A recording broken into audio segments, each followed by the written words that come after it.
Sunucu 53 TRK ailesinden herkese selamlar. Nasıl geliştirmeliyiz serisinin 3. videosu güç zırhı hangarı, yani robotlarımız. Robotları nasıl geliştirmeliyiz? Hangi robota seviye olarak öncelik vermeliyiz? Çipleri nasıl dağıtmalıyız? Hepsini detaylı bir şekilde anlatacağım.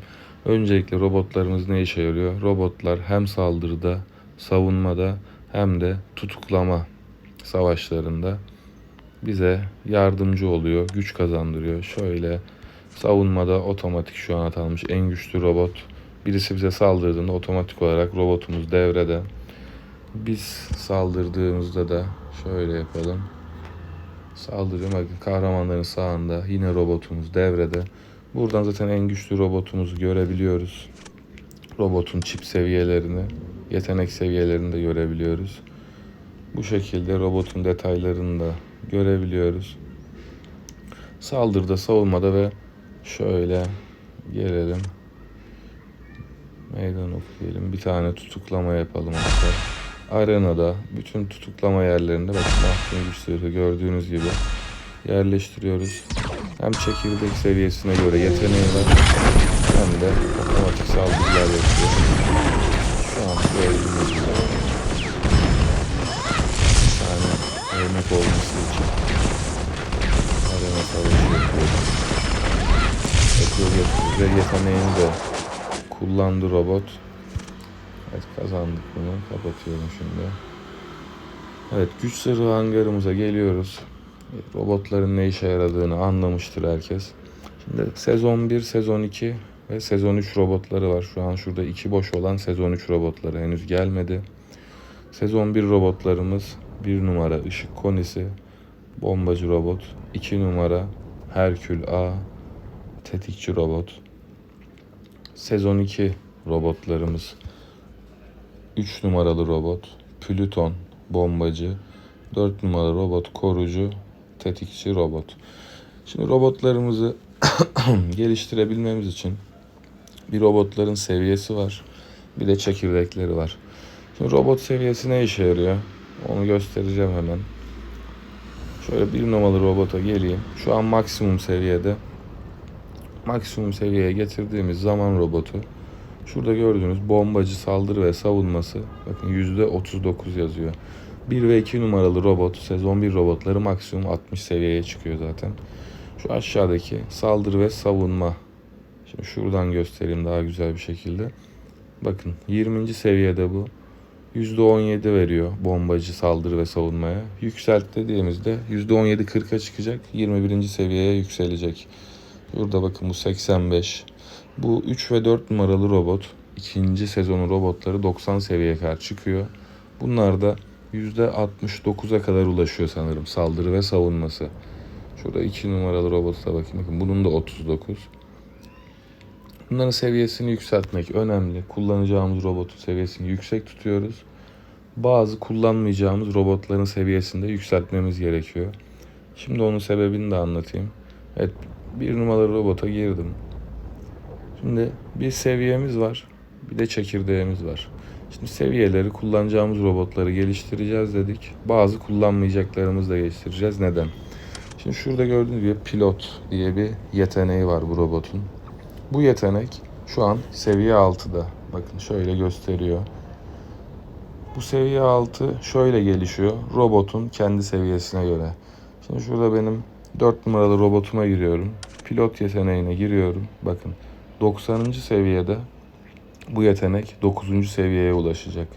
2 saat boyunca %6 savunmamızı arttırıyor. Hem saldırılarda hem savunmalarda işimize yarıyor. Şimdi bu yeteneği 3 numaralı robota geliyorum. Şu an bakın 2. seviyede. Neden? Şu an çünkü bu robotum 20. seviyede. Bunu 30'a getirip güç zırhı atılımı yapmam gerekiyor. Şimdi bu robotun yeteneğine tıkladığımızda şöyle bakıyoruz. Ne veriyor bize? Maksimum seviye 90 seviyede. İlk saldırımızda birlik kayıplarının %100'ünü yaralıya dönüştürüyor. 30 dakika süresi var. Aktifleştirdikten sonra 30 dakika içindeki ilk saldırımız bir defa kullanılıyor. Kullanıldıktan sonra devre dışı kalıyor.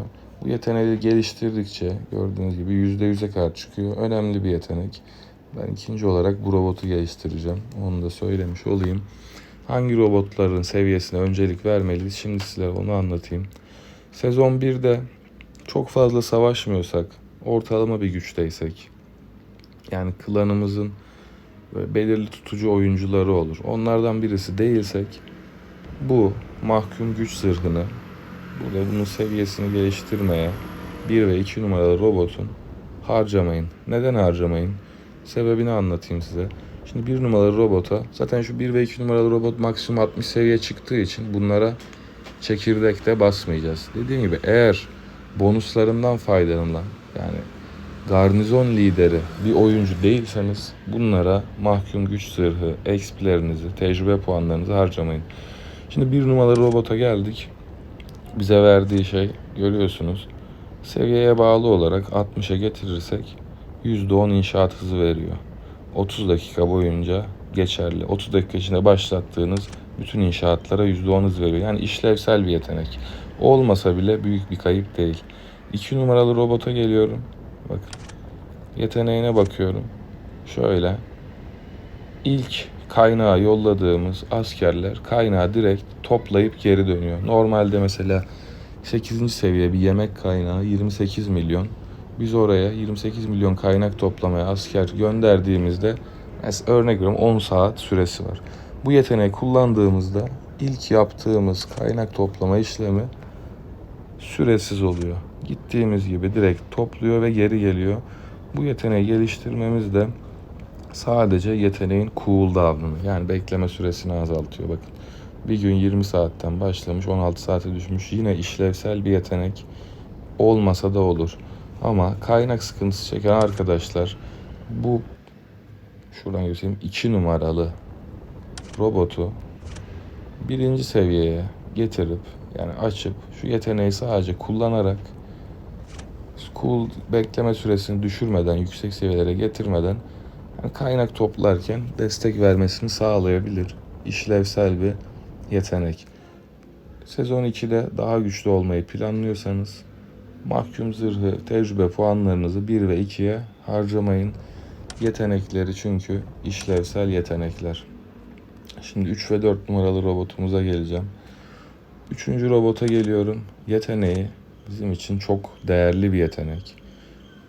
İlk bireysel saldırıda, zaten oyundaki sisteme göre ilk saldırıda kazansanız bile karşı tarafın askerleri yaralıya düşüyor. Sizin askerlerinize kayıp oluyor. Ki şu an bu yeteneği kullanıp kaybetseniz bile bütün askerler yaralıya dönüşecek. Büyük bir avantaj sağlıyor.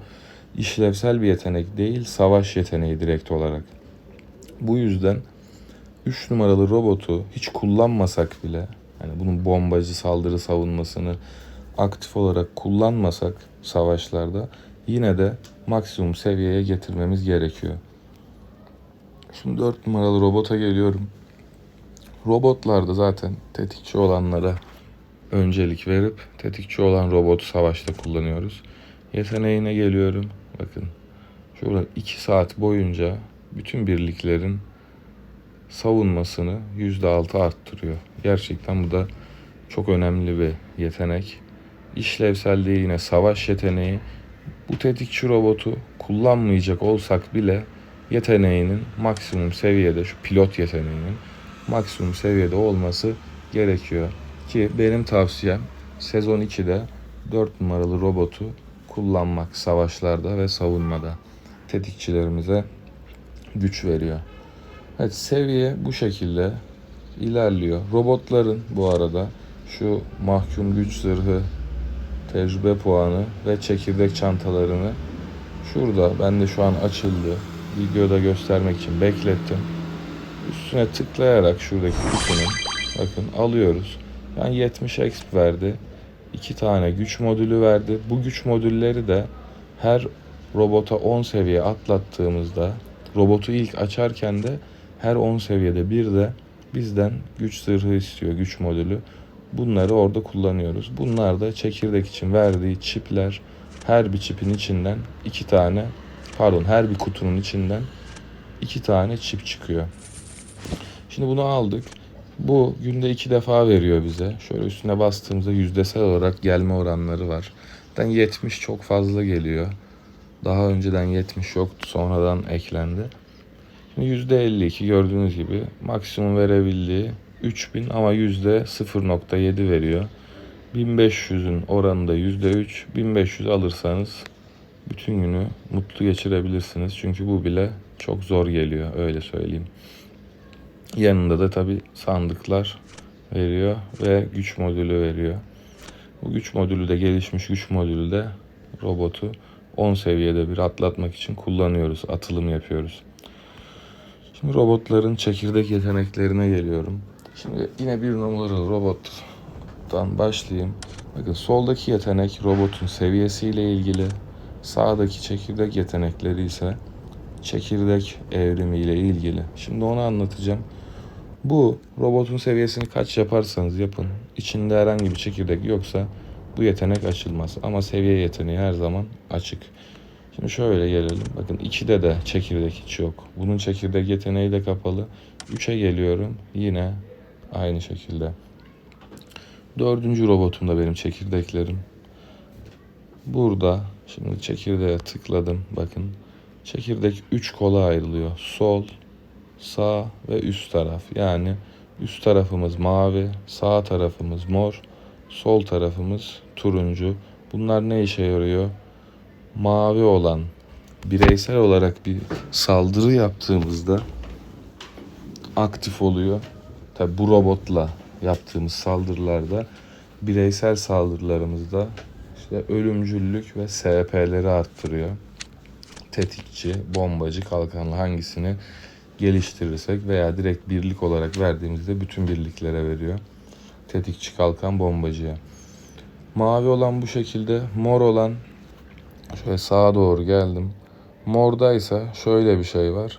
Sadece açtığımız seferberlikler, yani bizim kendimizin başlattığı seferberliklerde bize aynı şekilde güç veriyor. Sol tarafa geliyorum. Turuncu olan, turuncu da birisi bize saldırdığında savunma yaparken, hapishanemize yapılan saldırılarda saldırıları savunuyorsak da, bir kaleyi ele geçirdik ve oranın garnizon lideriysek de yine bu turuncu çekirdekler aktif oluyor. Şimdi çekirdekleri nasıl geliştirmeliyiz? Şöyle bir örnek göstereyim size. Geriye geliyorum. Şuradan mesela gezgin tüccarı var. Tıkladım en sağda çekirdeklere. Bakın, çekirdeklerde altın kelepçeyle alacağınız çekirdeklerde her zaman mavi olan bireysel saldırı çipi daha fazla, mor olan biraz daha az, sarı olan ise en az şekilde veriliyor. Çünkü bariyer çipi değerli ve mor çip de çok değerli. Neden? Çünkü kale savaşlarında genellikle seferberlikle alıyoruz. Bu morlar işimize yarıyor. Garnizon lideri veya seferberlik lideriysek. Sarı da aynı şekilde kaleyi savunurken işe yarıyor. Bireysel olarak saldırı yapmadığımız için bu mavi hiçbir işe yaramıyor. Şimdi mavinin bize faydası da şu. Örnek veriyorum, herhangi birine saldırıyoruz bir eventte veya bir savaşta. Burada mavi olan aktif oluyor. En çok biriken çekirdek bu. Şimdi çekirdekleri anlattım. Bu çekirdeğin gelişimini ve şu çekirdek becerilerini anlatacağım. Şimdi dediğim gibi çekirdek becerisi, robotun seviyesi kaç olursa olsun pilot yeteneği var ama çekirdek becerisi, çekirdeği boşsa olmaz. Benim 4 numaralı tetikçi robotum, ismi Korucu. Bunda çekirdeklerin basılı. Şöyle önce şunu göstereyim. Yetenek nasıl açılıyor? Şu çekirdek yükseltmesine geldiğinizde, yani bu gelişim ağacını getirdiğinizde artı bir çekirdek seviyesi yazıyor. Bu artı bir çekirdek seviyesine bastığımız zaman şuradaki çekirdek becerisi açılmış oluyor. Daha sonra işte ikinci geliştirmeye verdik. Çekirdek seviyesine bir daha kattı. Ne yaptı? 2 seviye. Bir de şurada bir seviyem var benim. Artı bir de buradan aldım. Çekirdek seviyesi 3 oldu. Şurada gördüğünüz gibi. Şimdi burada çekirdek yeteneği neden önemli? tutuklama modunda hem robotun tutuklama gücünü arttırıyor. Tutuklama ekibi tarafından desteklenen hasar korucu kadar artıyor. İşte bir de artı aktif bir yetenek veriyor. O da şurada nişancı kümelenmiş füze fırlatıyor ve alan hasarı veriyor. Vurulan hedefler 5 saniye boyunca her saniye hasar alıyor. İkincisi de savaş modunda güç zırhı ile birlikte olan tetikçi birliklerin hasarı %15 artıyor. Bombacı ve kalkanlarında %7,5 artıyor. Yani sadece tetikçiye yaramıyor bu. Bu robotu ben aktif olarak kullanıyorum. Şöyle yukarıdaki seviyenin yanındaki bilgi tıkladığımızda seviyelere göre vereceği güçler gördüğünüz gibi. Çekirdek becerisi 12'ye gelirse ne verir? 1'de ne verir? Bunu da görebiliyorsunuz. Şimdi çekirdekleri nasıl geliştireceğiz? Şuradan sıfırlayabiliyoruz bu arada. Mesela ben şu robota çekirdek vermiş olsam da şuradan geliyorum, çekirdeği sıfırla diyorum. Bütün çipleri bana geri veriyor. Şimdi çiplerimizi dağıtırken ilk önce birlik ölümcüllüğü, bunu mecburen vereceğiz. Mavi çipi dağıtarak başlıyorum. Maksimum yükseltme verdim. İlerlettim. Şimdi ilk hedefim bu çekirdeği açmak olduğu için ne yapıyorum? Tetikçi ölümcüllüğüne veriyorum. Şu sıralarda önem sırası şu şekilde oluyor. Ölümcüllük bonusu varsa bunu tetikçi ve bombacılara veriyoruz. SP sırası varsa SP güçlenmesi, bunu da şurada kalkanlılara veriyoruz. Şimdi ilk amacımız çekirdek yükseltmesi olduğu için ne yapıyoruz? Tetikçiye verdik. Yanlarını doldurmasak bile, 10. seviyeye getirmesek bile gördüğünüz gibi ağacı devam ettirebiliyoruz. Buradan birlik SP'ye verdim. Yukarı çıktım. Kalkan SP'ye verdim. Anlattığım gibi tetikçi, ölümcüllük, kalkan SP ve bakın şimdi çekirdeğimi sıfırlamıştım ya. Şuradan robota tıkladım. Çekirdek becerisi gördüğünüz gibi kapalı. Şimdi çekirdeğin şuradaki çekirdek yükseltmesi dedim. Şöyle geri geldiğim zaman çekirdek becerisi 1. seviyeye ulaştı. Bakın. Bu şekilde çekirdek becerilerini arttırabiliyoruz. Daha sonra ağacın ikinci kısmına geçtim. Birlik ölümcüllüğünü yükselttim. Tetikçi ölümcüllüğünü yükselttim. Şöyle yükselttim. Kalkanlı SP'yi yükselttim ve çekirdek güçlendirmeyi bir tane daha etkinleştirebildim. Böylece geri geldiğimde çekirdek becerim seviye 2 olmuş oldu. Şimdi bunu seviye 2 yaptık. Şuradan bakıyorum. Seviye 3'e çıkartmam için benim elimde şu an 5000 tane, 5500 çip kaldı. Sadece buraya basmak bile 3800 istiyor. Yani burası 3800 istiyorsa benim buradaki 3. ağaca ulaşmam bayağı zor. Çünkü ağaç ilerledikçe her seviyenin istediği çekirdek sayısı artıyor. Bu üsttekileri de yükseltemeyeceğim için ne yapıyorum? İşte geri geliyorum. Bu sefer aşağıdan doldurmaya başlıyorum. İşte bombacı ölümcüllüğüne verdim. Şuradan üst taraftan SP vermiyorum. Şuradan tekrar bombacı ölümcüllüğüne verdim. Şuradan tekrar SP'yi yükseltmedim. Şuradan birlik ölümcüllüğünü geliştirdim. Şöyle yapıyorum. Ölümcüllükte kalkanlılara vermiyorum. SP'de de tetikçi ve bombacıya vermiyorum. Ama şöyle bir şey var. Savaşlarda en çok kalkanlı ölüyor. 2. sırada tetikçi ölüyor. Bu yüzden SP'ye 2. sıra olarak tetikçileri ekleyebiliriz. Nasıl ki ölümcüllükte 2. sıraya bombacıları eklediysek SP'de de 2. sıraya şöyle tetikçileri ekleyerek gördüğünüz gibi devam edeceğim. Şuradan da verebildiğim kadarını verdim ve evet. Hem 2. ağacım açık hem de şöyle doldurarak gitmiş oldum. Daha fazla yukarıyı zaten dolduramayacağım için de burada tutuyorum. Buna hiç vermeyip 3800 ile aşağıdakileri fullleyebilirdim. Ama Bu direkt olarak bütün birliğin ölümcüllüğüne veriyor. Hem tetikçi hem bombacı ve %40 veriyor hem de kalkanlıya. Bu yüzden yukarı giderken de nasıl yapacağım? Tetikçi ölümcüllüğüne vereceğim. Birlik SP, kalkanlı SP, çekirdek evrimini açtıktan sonra bir üst çekirdeğe geçmem o anda zor olduğu için geri dönüp bombacı ölümcüllüğü ve tetikçi SP'ye verdikten sonra yukarıya doğru devam edeceğim. Çekirdeğin mantığı bu şekilde. Dediğim gibi bireysel saldırı için mavi, ralliler, seferberlikler için yani mor, savunma için de soldaki turuncu çip etki ediyor. Şimdi bu tarafa geliyorum. Şuna verdim maksimum. Tetikçi ölümcüllüğü, birlik SP, kalkanlı SP verdim. Buradan çekirdek etkinleştirdim. Zaten bu açtığım 3. çekirdekle beraber gördüğünüz gibi çekirdek becerisi seviye 3'e çıkmış oldu. Çekirdekleri full artı full değilse, ki bunları full artı full hepsini yapmak zor, kesinlikle diğer bir robota aynı seviye, mesela şunların ikisini ben yakın zamanda 90 seviye yapacağım. 90 bile olsa dönüp buna çekirdek vermiyorum.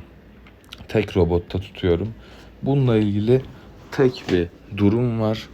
İkisine farklı şekilde dağıtılacağı. O da şu durum. Aynı anda hem saldırı, bireysel saldırı yapıp hem bireysel saldırı alıyorsak o zaman şuradaki bariyer çiplerini hiç vermeyip ya da sıfırlayıp geri alıp buradaki bariyer çiplerini bu robota aktarırım. Savunma yaparken de şuradan garnizona gelirim. O savunma çipi verdiğim robotu aktifleştiririm. Şuradan tiki de işaretlerim yukarıda gördüğünüz. O zaman ne olur? Bana gelen saldırılarda da bariyer çipini kullanabilmiş olurum. Çünkü öbür türlü hepsi bundayken nasıl bir zararı var bize? İşte saldırı alırsak. Ben şimdi buradaki robotu dışarı gönderdim. Robot yolda saldırıdaysa veya saldırıdan geri dönüyorsa, hala hapishaneye ulaşmamışsa kendi hapishanemize, bariyer çipleri hiçbir işe yaramaz. Bunun haricinde kale savaşlarında vesaire hep bütün robotu tek çip, yani tek robotu bütün çiplerle dolduruyoruz. Bariyer dahil olmak üzere. Çünkü bir kaleye seferberlik de açsak, bireysel de açsak, o kaleye aldığımızda garnizon lideri biz olacaksak şurada gördüğünüz bariyer çipleri işe yarayacak. Eğer bunları boş bırakırsak kesinlikle bizim için zararı olur. O garnizonu, o kaleyi savunamayız. Bu şekilde geliştiriyoruz. Robotlarla ilgili başka anlatabileceğim bir detay daha var. Ondan da bahsedeyim hemen. Şöyle robota gireceğim. Robotun içine girdik. Bakın şu sağ üstte bir füze işareti var. Yanında da yine bilgi tuşu var. Tıkladığımızda yazıyor zaten. Bunu aktifleştirirseniz %10 marş hızı kazanıyorsunuz.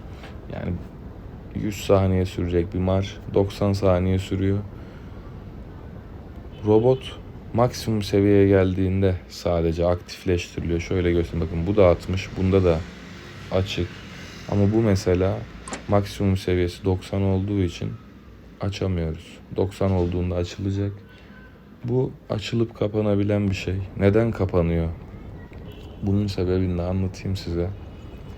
Şimdi burada bu robotunkisini şöyle kapattım. Kapattıktan sonra ufak bir bekleme süresi var. Neden kapattım? Ben birini saldırı yapıyorum. Aynı anda 3 defa saldırı yapacağım. Şimdi bu 85 lira robotum 90 değil henüz. Tam seviyesine ulaşmadı. Bunun uçuş modunu açamıyorum. %10 marş hızı alamıyorum. Ama bu 60 level olanlar kendi içlerinde maksimum seviyesi 60 olduğu için açılabiliyor. Ben şimdi seri bir şekilde saldırı yapacak olsam birine, mesela şöyle çevreden bir örnek bulabilir miyim? Şöyle gösterelim. Yan yana olan şeylere göndereyim. Şimdi şöyle yemekle oduna yan yana göndereceğim bunlara. Demek istediğim şeyi anlayacaksınız. Bunu düşman bir hapishane olarak düşünün. Şöyle bakın. Şimdi 85 olan ve buraya işte en güçlü kahramanlarımızın olduğunu varsayın. Keşif 59 saniye. Başlatıyorum. 58. Buraya geldim. İkinci saldırım 60 level olan robotla. Keşif 54 saniye. Şimdi birini otomatik peş peşe saldıracağımız zaman aynı anda 2-3 marş başlattık. Bizim normalde istediğimiz şey ne? İlk önce en güçlü kahramanlar ve en güçlü robotun saldırı yapması. Ama en güçlü robotta bu açık olmadığı için şu an, diğerlerinde açık olduğu için aynı anda başlattığım 3 saldırıda ilk olarak bunu göndermiş olsam bile diğer robotlar daha önce varacak ve daha fazla hasar alacağız. Belki de savaşı kaybedeceğiz. Bu yüzden bu marş süresi kısaltmayı istediğimizde kapatıp öncelikli olarak daha güçlü robot ve kahramanlarla atak yapmış oluyoruz.